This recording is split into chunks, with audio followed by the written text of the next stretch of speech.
আমি আজ আপনাদের এমন একজন গায়িকার কথা পাঠ করে শোনাব, যার নামটি শুনলেই বাঙালির মনে প্রথমে ভেসে ওঠে এক অমর গানের সুর।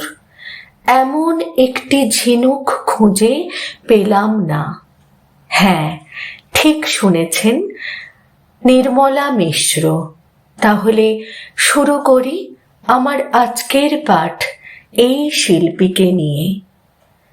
একটি গান কিভাবে ইতিহাস হয়ে ওঠে এবং মানুষের হৃদয়কে গভীরভাবে নাড়া দিতে পারে, তার একটি উজ্জ্বল উদাহরণ এই গান। তবে আশ্চর্যের বিষয়, এই গান গাইতেই প্রথমে রাজি হননি নির্মলা মিশ্র। নানা উত্থান পতনের মধ্য দিয়ে তৈরি হয়েছিল এই কালজয়ী গান, যা আজও বাঙালির গানে মনে ইতিহাস হয়ে রয়েছে।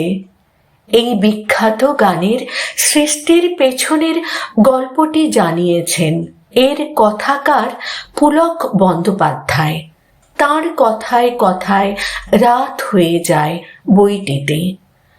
পুজোর গান রেকর্ড করার দায়িত্বে ছিলেন সুরকার নচিকেতা ঘোষ এবং গীতিকার পুলক বন্দ্যোপাধ্যায়। একদিকে ছিল এমন একটি ঝিনুক খুঁজে পেলাম না, এবং অন্যদিকে আরেকটি গান। তবে স্লো রিদিমের এই গানগুলি নির্মলার একেবারেই পছন্দ হয়নি। পুলক বন্দ্যোপাধ্যায় লিখেছেন, নির্মলা গান তুলতে এলেন, শুনে বিরস মুখে বললেন, দেখুন, আপনারা তো ফাংশনে যান না, আমরাই ফাংশনে গান করি। রিদম না হলে গান হিট হয় না। নির্মলা গান তুলতে অস্বীকার করলেন এবং ফিরেও গেলেন। গান তুলতে অস্বীকৃতির পরেও পুলক বন্দ্যোপাধ্যায় নিজের জায়গায় অনড় রইলেন।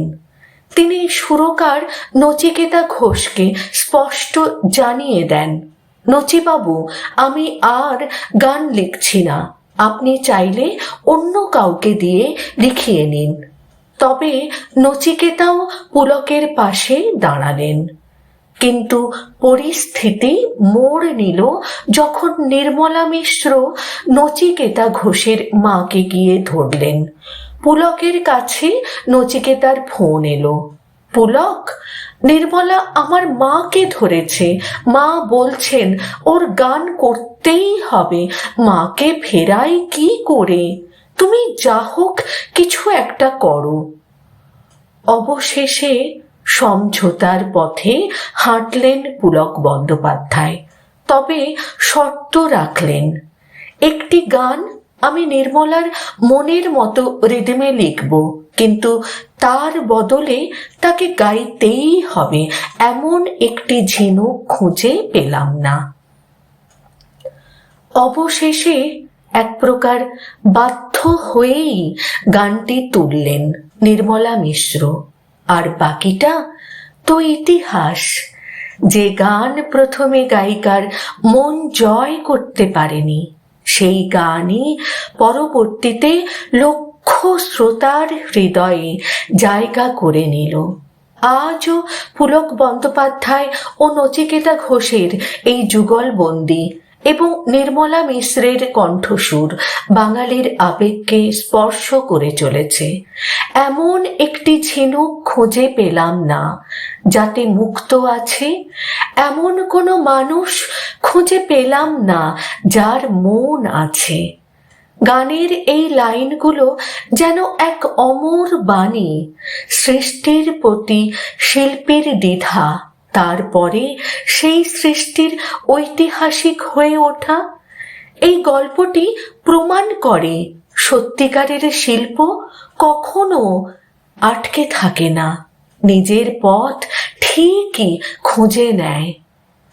নির্মলা মিশ্রের গাওয়া এই গান আজও আমাদের মনে একই রকম দোলা দেয়।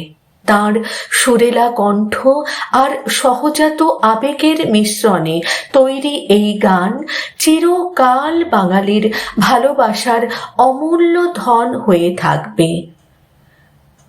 অসংখ্য ধন্যবাদ যিনি এই লেখনী সোশ্যাল মিডিয়ায় পোস্ট করেছেন। আমি এই পোস্ট সংগ্রহ করেছি সোশ্যাল মিডিয়া থেকে। তাকে আমার